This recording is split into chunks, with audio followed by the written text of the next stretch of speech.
तो प्यारे साथियों नमस्कार, कैसे हैं आप सभी। आशा करता हूं सभी लोग स्वस्थ होंगे, तंदुरुस्त होंगे, अच्छे होंगे। और एक बार फिर हम क्लास 10th के सेकंड चैप्टर जिसे हम एसिड बेस और सॉल्ट कहते हैं, अम्ल क्षार और लवण कहते हैं, उसके बारे में चर्चा करने जा रहे हैं। और जितना अच्छी तरह से हमने पहला वाला जो चैप्टर है, फर्स्ट चैप्टर जो है इस क्लास का, वो कंप्लीट किया है, उसी के जैसे इस सेकंड चैप्टर को भी हम कंप्लीट करेंगे। एक एक पॉइंट को देखते हुए जो भी बोर्ड एग्जाम के अंदर आपसे चीजें पूछी जाएंगी उनको डिस्कस करते हुए चलेंगे आगे। और सिर्फ आपको करना है ये क्लास को बहुत ही इत्मीनान से, बहुत ही पेशेंस के साथ देखना है। और ये मेरा वादा है कि मैं क्लास के अंदर आपको सारी चीजें जो है वो याद करा दूंगा। ठीक है, तो देखते हैं इस क्लास में आज हम क्या सीखने वाले हैं। तो आपको जैसे दिखाई दे रहा है, आज हम सीखने जा रहे हैं अम्ल, क्षार और लवण के बारे में, और यही आपका पहला टॉपिक रहेगा इस क्लास का। आज हम समझाएंगे अम्ल, क्षार और लवण जो हैं वो क्या क्या होते हैं। ओके, तो यहाँ आपको जैसा दिखाई दे रहा है कि अम्ल और क्षार के बारे में अगर हम बात कर रहे हैं, तो यहाँ अगर हम देखें अम्ल के बारे में कि अम्ल क्या होते हैं, तो वे पदार्थ जिनका स्वाद खट्टा होता है तथा जो जल में घोलने पर H+ आयन देते हैं। ठीक है ना, ये जो है वो आपको याद रखना पड़ेगा कि जो अम्ल होंगे, जब हम उन्हें जल में घोलेंगे तो वो हमें H+ आयन देंगे। तो जल में घोलने पर ये H+ आयन देते हैं और इन्हीं को हम क्या कहते हैं, अम्ल कहते हैं। ठीक है, जो पदार्थ, जितने भी पदार्थ जो हमें खट्टे लगते हैं, खाने में स्वाद में जो खट्टे लगते हैं, उन्हें हम क्या कहते हैं, अम्ल कहते हैं। उन्हें हम इंग्लिश में अगर बोले तो एसिड बोल देते हैं। क्या बोल देते हैं, एसिड। ओके, तो मैंने एक बार फिर से आपको बताता हूं कि वे पदार्थ जिनका स्वाद खट्टा होता है तथा जो जल में घोलने पर H+ आयन देते हैं आपको। ठीक है, तो उसे हम अम्ल कहते हैं। जैसे आपने देखा है नींबू जो है वो खट्टा होता है, और इसके अंदर कौन सा अम्ल पाया जाता है, ये पूछ लिया जाता है कि कौन सा अम्ल पाया जाता है, तो इसमें हमें साइट्रिक अम्ल मिलता है। कौन सा अम्ल मिलता है, साइट्रिक अम्ल मिलता है। और इन्हीं जो खट्टे फल होते हैं, जो खट्टे और जूसी फल होते हैं, उन्हें हम सिट्रिक फल बोलते हैं। क्या बोलते हैं, सिट्रिक फल। ठीक है ना, सिट्रिक फल बोल देते हैं इन्हें, सिट्रिक फल। ठीक है, फ्रूट्स। ओके, अब यहाँ देखिए विनेगर आपके और हमारे घरों में यूज होता है। ठीक है, अचार वगैरह बनाने में यूज होता है, जो आप चाउमीन वगैरह खाते हैं उनके अंदर भी यूज होता है। तो विनेगर जो होता है वो भी स्वाद में कैसा होता है, विनेगर जो है वह भी स्वाद में खट्टा होता है, और खट्टा होने के कारण यह भी क्या है, एक अम्ल है। और इसमें कौन सा अम्ल पाया जाता है, एसिटिक अम्ल पाया जाता है। कौन सा अम्ल पाया जा रहा है, एसिटिक अम्ल जो है वो इसके अंदर पाया जाता है। ठीक है, अब यहाँ देखिए जैसे दही है, दही के अंदर आपके और हमारे घरों में दही का भी यूज होता है। ठीक है, दही स्वाद में जो है वो भी हमें खट्टी प्रतीत होती है, खट्टी लगती है। तो दही के अंदर कौन सा अम्ल होता है, लैक्टिक अम्ल होता है। कौन सा अम्ल होता है, लैक्टिक अम्ल। ओके, अच्छा, इमली भी खट्टी होती है। इमली खट्टी मीठे बेर और ईख के खेत में घुस गया शेर। ठीक है, तो जो इमली होती है, इमली के अंदर कौन सा अम्ल होता है, टाइट्रिक अम्ल होता है, टाइट्रिक अम्ल। ठीक है, तो हमने यहाँ पर यह भी सीख लिया कि जो आपके फल होते हैं, जो आपके फल हैं, उनके अंदर कौन कौन से एसिड जो है वो पाए जाते हैं। जैसे आपका नींबू है, नींबू के अंदर साइट्रिक अम्ल पाया जाता है, विनेगर के अंदर एसिटिक अम्ल पाया जाता है, दही के अंदर लैक्टिक अम्ल पाया जाता है, और इमली के अंदर टाइट्रिक अम्ल पाया जाता है। ठीक है ना, तो ये क्या है, ये है अम्ल, जो स्वाद में कैसे होते हैं, खट्टे होते हैं, और इनके जलीय विलयन में हमें H+ आयन देखने के लिए मिलता है। ठीक है, कुछ कुछ गुणधर्म भी इनके दिए गए हैं। जैसे जो अम्ल होते हैं उनका स्वाद कैसा होता है, खट्टा होता है। उनका स्वाद खट्टा होता है। अम्लों का स्वाद कैसा होता है, खट्टा होता है। मैं और बड़ा कर देता हूं इसे, अम्लों का स्वाद खट्टा होता है। नीले लिटमस को ये लाल कर देते हैं। अच्छा, लिटमस क्या चीज होती है, लिटमस जो है वो एक सूचक की तरह से कार्य करते हैं। ठीक है ना, किसकी तरह से, सूचक की तरह से, इंडिकेटर होते हैं ये, जो हमें बताते हैं कि कौन सी चीज अम्ल है और कौन सी चीज जो है वो क्षार है। ठीक है, इसके बारे में हमें बताते हैं। तो ये नीले लिटमस को लाल कर देते हैं। अच्छा, सूचक ये किस तरीके का होता है, ये एक पेपर टाइप होता है। किस तरीके का होता है, पेपर टाइप होता है। पेपर टाइप सूचक होता है ये। ठीक है ना, पेपर टाइप इंडिकेटर होता है, इंडिकेटर। ठीक है ना, पेपर टाइप इंडिकेटर होता है जो नीला लिटमस है। ओके, तो ये क्या करेगा, ब्लू लिटमस को कैसा कर देगा, लाल कर देगा। क्या, अम्ल जो है, एसिड क्या करता है, एसिड जो है वो ब्लू लिटमस को सॉरी ब्लू लिटमस को चेंज कर देता है किसमें, रेड में, ठीक है ना, रेड लिटमस में चेंज कर देता है। दूसरा, धातुओं से अभिक्रिया करने पर हाइड्रोजन गैस निकलती है। कौन सी गैस निकलती है, हाइड्रोजन गैस, ठीक है। धातुओं के साथ अभिक्रिया की जाएगी एसिड की, एसिड कभी भी किसके साथ, मेटल के साथ में रिएक्शन करेगा, मेटल के साथ में कभी भी एसिड अगर रिएक्शन करेगा तो आपको जो हाइड्रोजन गैस है वो निकलती हुई मिलेगी, ठीक है ना, हाइड्रोजन गैस जो है वो निकलती हुई मिलेगी। उसके बाद है, धातुओं से अभिक्रिया करने पर हाइड्रोजन गैस मिलती है, जल में घोलने पर विद्युत चालकता प्रदर्शित करता है। अगर हम जल में घोल देंगे इसे तो जो विद्युत चालकता है, मतलब इलेक्ट्रिसिटी का जो फ्लो है उसको प्रदर्शित जो है वो करने लगेगा, क्या, अम्ल, ओके, अम्ल जो है वो प्रदर्शित करना है, क्योंकि आयन के अंदर टूट जाएगा, H+ आयन आ जाएंगे तो वो क्या करेगा, वो विद्युत की चालकता को बढ़ाएगा। अब देखिए, क्षारों के साथ अभिक्रिया करने पर लवण और जल बनाते हैं, ठीक है ना, क्षारों के साथ अगर अभिक्रिया कर देंगे तो हमारा क्या है, कहलाएगा, लवण और जल बनाएंगे। और इसी को हम उदासीनीकरण अभिक्रिया भी कहते हैं। क्या कहते हैं, उदासीनीकरण अभिक्रिया, ठीक है।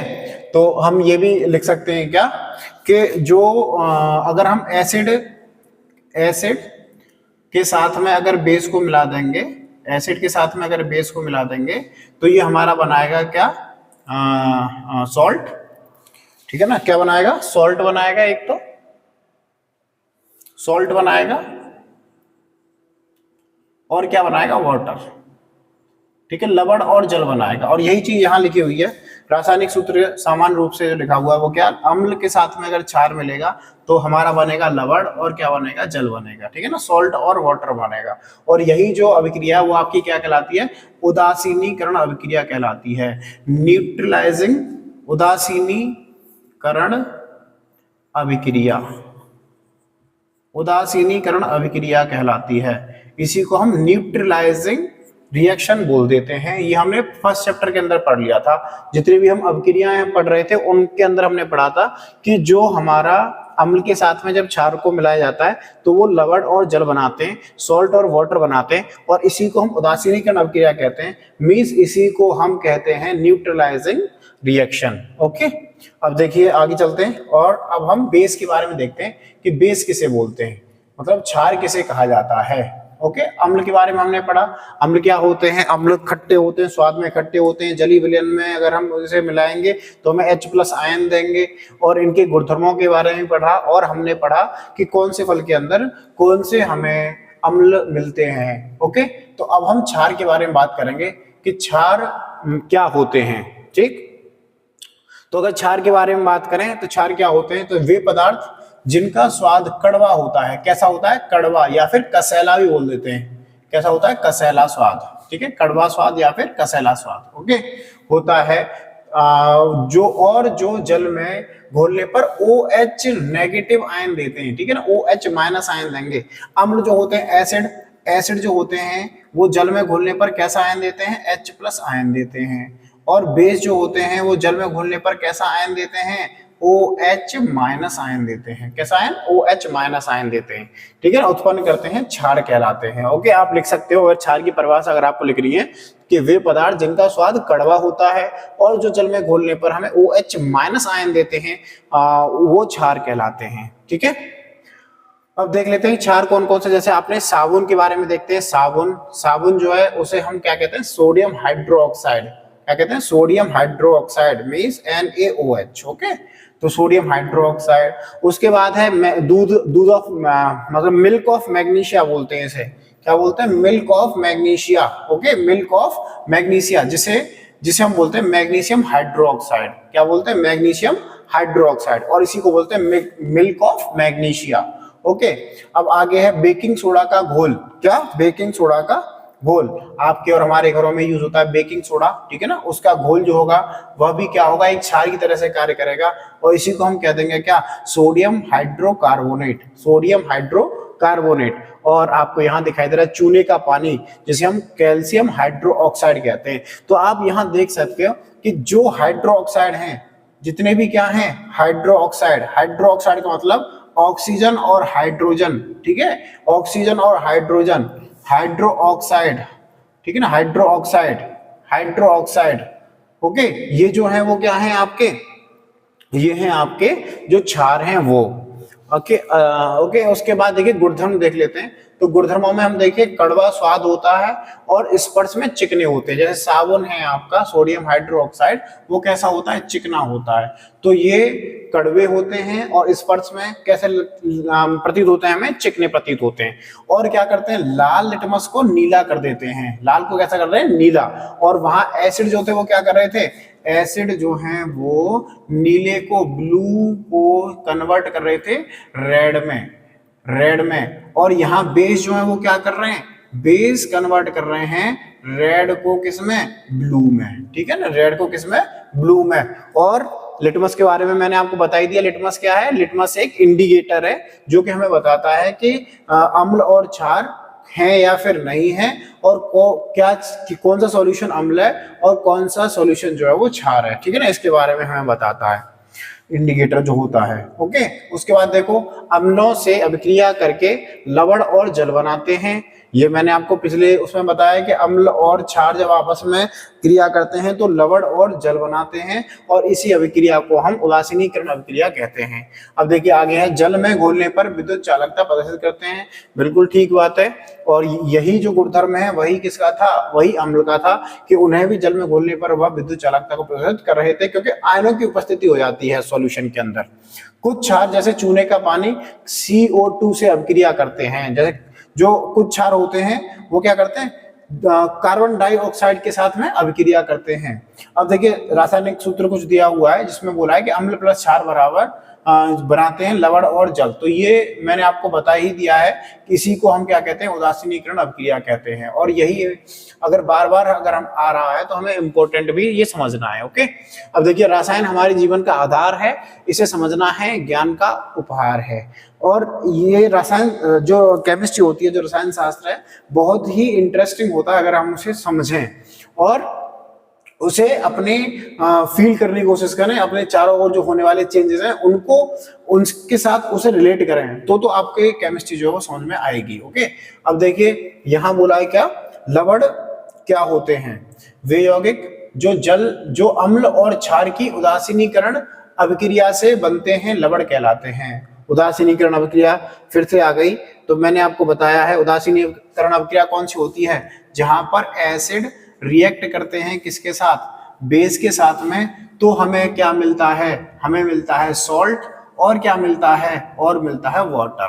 ठीक है, यही जो अभिक्रिया है वो आपकी क्या कहलाएगी, न्यूट्रलाइजिंग रिएक्शन कहलाएगी यही। और यहां से हमें क्या प्राप्त होता है, यहां से हमें प्राप्त होता है सॉल्ट। क्या प्राप्त हो रहा है, यहां से हमें सॉल्ट प्राप्त हो रहा है। ठीक है, तो इसी को हम क्या देते हैं, लवण। ओके, अच्छा लवण हम देख लेते हैं कौन कौन से हैं। तो यहाँ देखिए सबसे पहले आपको दिया हुआ है जो हमारे और आपके सभी के घरों में यूज होता है, क्या, NaCl। क्या, NaCl।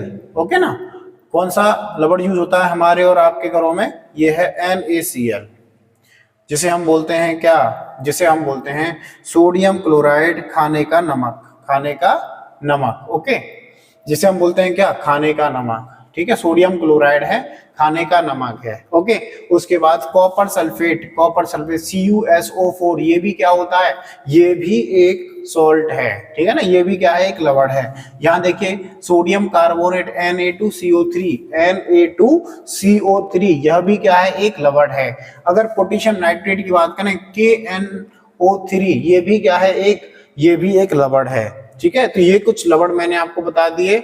उसके बाद देखिए गुणधर्म में अगर हम देखें तो सामान्यतः ठोस होते हैं और क्रिस्टलीय होते हैं। ये कैसे होते हैं, क्रिस्टलीय होते हैं। ठीक है ना, कैसे होते हैं, क्रिस्टलीय, क्रिस्टल जैसे होंगे, जैसे नमक आपने देखा है छोटे छोटे क्रिस्टल होते हैं ना, उसी तरीके से।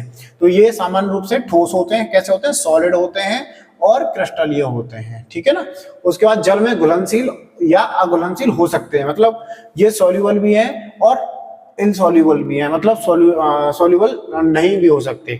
दोनों ही चीज है कि ये घुलनशील भी हो सकते हैं और अघुलनशील भी हो सकते हैं।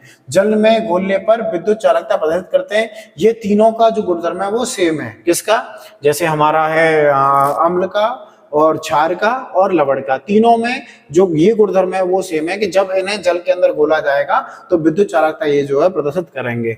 अम्ल और क्षार के विशिष्ट गुण लवणों में नहीं होते। विशिष्ट गुण कौन से? खट्टे और कड़वे वाला जो स्वाद है वह आपका लवणों में नहीं होता है।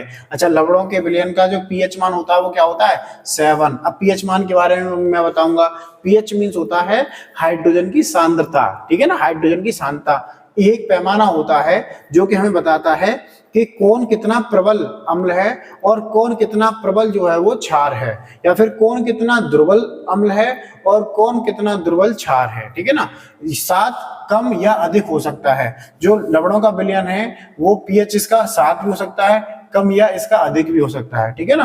रासायनिक सूत्र फिर से वही आ गया कि लवण जो हमें किस प्रकार से प्राप्त होते हैं। तो लवण हमें प्राप्त होते हैं अम्ल की क्रिया जब हम क्षार के साथ कराते हैं तो हमें लवण प्राप्त होता है और साथ में जल हमें प्राप्त होता है, ठीक है। तो ये हमने सीखा किसके बारे में? अम्ल, क्षार और लवण के बारे में हमने बहुत ही आसानी से यहाँ सीख लिया, ठीक है। अब कुछ चीजें और बता देता हूं मैं, कुछ इंडिकेटर के बारे में और बताता हूं कि इंडिकेटर और कौन कौन से होते हैं। जैसे हमने लिटमस के बारे में तो बात कर ही रहे हैं, लेकिन लिटमस के साथ ही कुछ और भी इंडिकेटर होते हैं। तो अब हम बात कर लें इंडिकेटर्स की।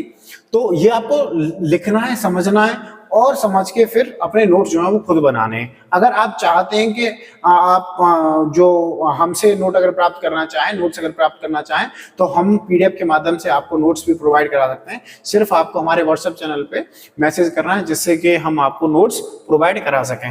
जैसे यहाँ सूचक के रूप में लिखा हुआ है नीला लिटमस, ठीक है ना। क्या है? नीला लिटमस है, ब्लू लिटमस है, ठीक है ना, नीला लिटमस है। नीला लिटमस जब अम्लीय विलयन के साथ में जब क्रिया करेगा, अम्लीय विलयन के साथ में क्रिया करेगा तो ये आपको लाल रंग देगा। कैसा रंग देगा? लाल रंग देगा, ठीक है। और वहीं नीला लिटमस अगर क्षारीय विलयन के साथ अभिक्रिया करेगा तो ये कैसा? नीला ही रंग में, कोई रंग परिवर्तित नहीं करेगा, जिस रंग में है उसी रंग में रहेगा, ठीक है। और तटस्थ विलयन मतलब न्यूट्रल के साथ में, तटस्थ का मतलब होता है न्यूट्रल, ठीक है ना, न्यूट्रल के साथ में अगर रहेगा तो ये नीला ही रहेगा। अच्छा, अगर लाल लिटमस की अगर बात करें, रेड लिटमस पेपर की अगर बात करें, तो जब ये रेड लिटमस पेपर अम्ल के साथ में अपक्रिया करेगा तो कोई भी परिवर्तन नहीं करेगा, ये लाल का लाल ही रहेगा। लेकिन अगर लाल लिटमस पेपर क्षारीय विलयन के साथ अपक्रिया कर रहा है तो ये कैसा हो जाएगा? नीला हो जाएगा। कैसा हो जाएगा? नीला हो जाएगा। अब ये भी आप याद रख सकते हो कि अम्ल की बात अगर हम कर रहे हैं, किसकी? एसिड की अगर बात कर रहे हैं, तो एसिड क्या करता है? एसिड करता है ब्लू से रेड कर देता है। और रेड जो होता है वो किसका प्रतीक होता है? खतरे का प्रतीक होता है। और यही रेड हमें परिवर्तित होकर ये इशारा देता है कि इससे दूर रहो, अम्ल से दूर रहो, एसिड से दूर रहो, अन्यथा की स्थिति में तुम्हें तुम्हारे जो स्वास्थ्य है या फिर तुम्हारा जो शरीर है उसके लिए घातक हो सकता है, क्योंकि अम्ल अगर हमारे शरीर के ऊपर पड़ेगा तो वो जला देता है, ठीक है ना। तो ये ब्लू को क्या कर देता है? रेड के अंदर प्रभावित करता है, और रेड से हमें ये पता लगता है कि हमें इससे दूर रहना है। अब देखो, ये जो लाल लिटमस पेपर है जब न्यूट्रल विलयन के साथ में रहता है तो फिर लाल ही अपने कलर को रखेगा, उसको चेंज नहीं करेगा। अच्छा, दो यहाँ पर और इंडिकेटर हैं, एक तो है फिनोफ्थलीन और दूसरा है मेथिल ऑरेंज। ये दो इंडिकेटर और हैं जो हमें अम्ल और क्षार दोनों के बारे में बताते हैं। क्या क्या? फिनोफ्थलीन और मेथिल ऑरेंज, ठीक है। अच्छा, फिनोफ्थलीन जो है वो रंगहीन प्रकार का होता है। अब रंगहीन प्रकार का होने के कारण जब ये अम्लीय विलयन के साथ में रिएक्शन करेगा तो रंगहीन ही रहेगा, इसके ऊपर कोई भी प्रभाव नहीं पड़ेगा।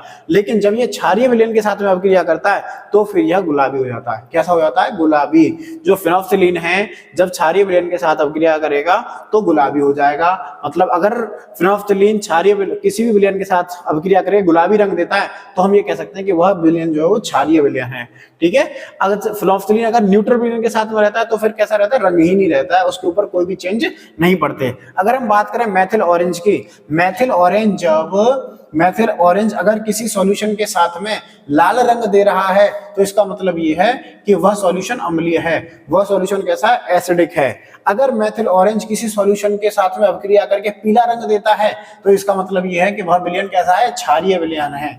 और अगर मेथिल ऑरेंज किसी विलयन के साथ में नारंगी रंग देता है तो हम कह सकते हैं कि वह जो विलयन है वो न्यूट्रल विलयन है, वह न्यूट्रल विलयन है। ठीक है, अब देखिए ये है पीएच पैमाना। पीएच पैमाने के इंट्रोडक्शन अब हम देंगे आपको, बाकी सारी चीजें मैं पढ़ाऊंगा और बेसिक से पढ़ाऊंगा, सारी चीजें मैं कराऊंगा, ठीक है ना, अच्छे से कराऊंगा, एक क्लास प्रॉपर लूंगा पीएच के ऊपर। लेकिन मैं यहाँ पे आपको इंट्रोडक्शन दे रहा हूँ किस किस चीज का, अम्ल का, क्षार का और लवण का। ठीक है, अम्ल क्या होते हैं, क्षार क्या होते हैं, लवण क्या होते हैं। अब मैं आऊं और यहाँ पे पूरा कंप्लीट जैसा है वैसे वैसे पढ़ाते जाऊं तो वो आपको भी बेनिफिशियल नहीं लगेगा और इंटरेस्टिंग नहीं लगेगा। तो मैंने आज इंट्रोडक्शन दे रहा हूं कि क्या क्या चीजें इस चैप्टर के अंदर हम पढ़ेंगे और उनका जो बेसिक है वो मैं आपको बता देता हूं। जैसे ये है पीएच पैमाना। पीएच पैमाने में जो नंबरिंग होती है वो 0 से कहां तक होती है, 14 तक होती है। और ये पूछ लिया जाता है कि पीएच पैमाने में बताइए नंबरिंग जो है वो कहां से होती है। नंबरिंग होती है 0 to 14, ठीक है ना, 0 to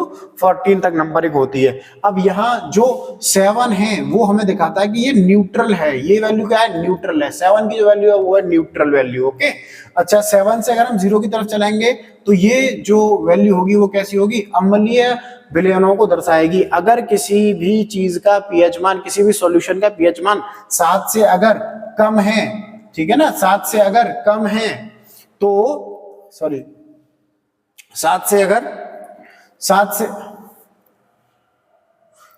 अगर कम है, अगर पीएच वैल्यू जो है वो 7 से कम है तो हम कह सकते हैं कि वह जो है वह अम्लीय विलयन होगा। और अगर किसी भी पीएच वैल्यू, किसी भी सॉल्यूशन की पीएच वैल्यू का 7 से अधिक होगी तो हम कह सकते हैं कि वह जो विलयन होगा वो क्षारीय विलयन होगा। ठीक है ना, अगर 7 से कम है कोई भी पीएच वैल्यू तो वो अम्लीय, और 7 से अगर अधिक है तो वो होगी क्षारीय। ठीक है, इस तरह हम लिख सकते हैं कि ये होंगे एसिड और इधर क्या होंगे, बेस। वैल्यू के ऊपर डिपेंड करेगा ये वैल्यू क्या आ रही है, पीएच वैल्यू क्या है। जैसे यहाँ अगर हम देखें तो नींबू क्योंकि खट्टा होता है उसकी पीएच वैल्यू लगभग 2 के बराबर होती है, तो इसका मतलब ये हो गया, इसका मतलब क्या हो गया कि वह क्या है, अम्लीय है। क्या है, अम्लीय है। क्या है, अम्लीय है। क्या, नींबू कैसा है, अम्लीय है। ओके, अच्छा टमाटर की अगर बात करें, टमाटर की जो पीएच वैल्यू होती है वो कितनी होती है, टमाटर की जो पीएच वैल्यू होगी वो कितनी होगी, 4 के लगभग होती है। किसके लगभग, 4 के लगभग होती है। टमाटर भी हमें खट्टा लगता है खाने में, तो इसका मतलब यह है कि टमाटर भी कैसा है, अम्लीय फल है। ओके, कैसा फल है, अम्लीय फल है, वह एसिडिक है। ओके, अच्छा शुद्ध जल की अगर बात करें, जो शुद्ध जल है तो उसकी जो पीएच वैल्यू होती है वो 7 होती है। ठीक है ना, पीएच वैल्यू कितनी होती है, 7 होती है। अगर साबुन के घोल की बात करें, क्योंकि साबुन जो है वो एक क्या है, बेस है, मतलब क्षार है, तो उसका जो सॉल्यूशन होगा पानी के साथ में, साबुन का जो घोल होगा वो कितना होगा, 10 होगा। पीएच उसकी कितनी होगी, 10 वैल्यू होगी। और अगर हम बात करें क्लीथ की, ठीक है ना, किसकी, क्लीथ की अगर बात करें तो यह इसकी पीएच वैल्यू जो होती है वो 13 होती है। ओके, अब देखते हैं आगे हमें बोला है अम्ल, क्षार और लवण के उपयोग जो है वो क्या क्या है।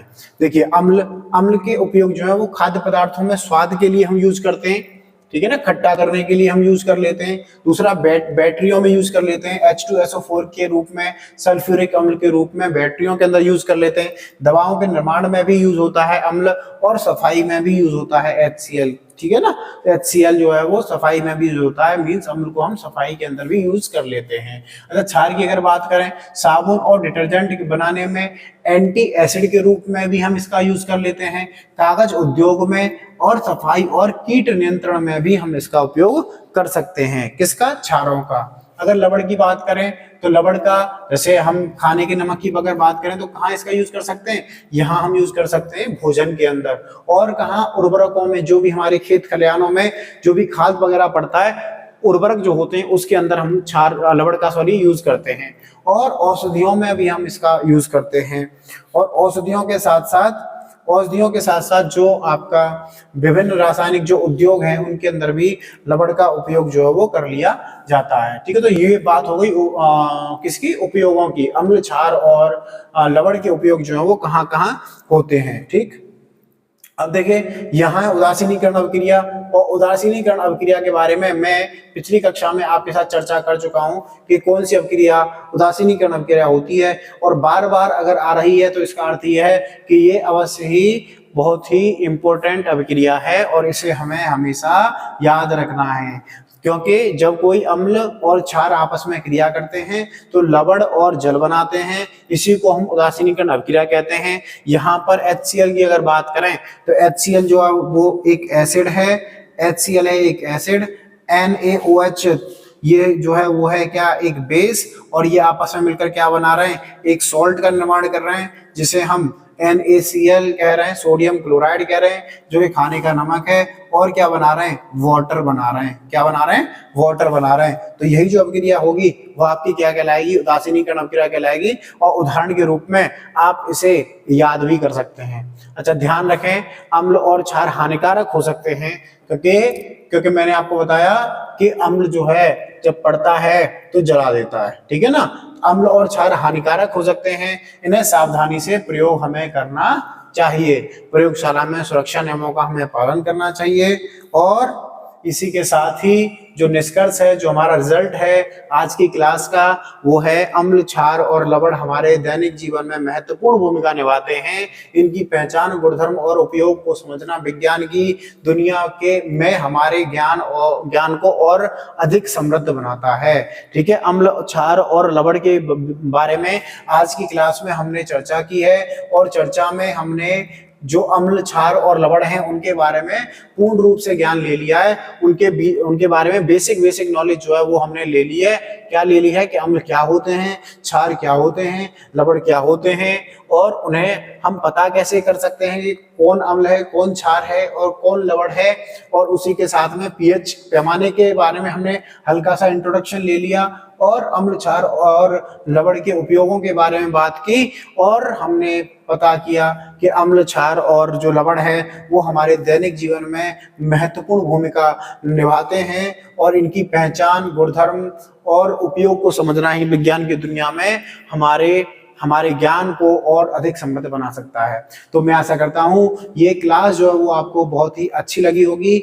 अगर आपको अच्छी लगी है तो आप हमारे इस चैनल को सब्सक्राइब कर सकते हैं, इस वीडियो को शेयर कर सकते हैं, और उसी के साथ अगली क्लास का इंतजार भी कर सकते हैं। तो मिलेंगे अगली क्लास में। बहुत बहुत धन्यवाद।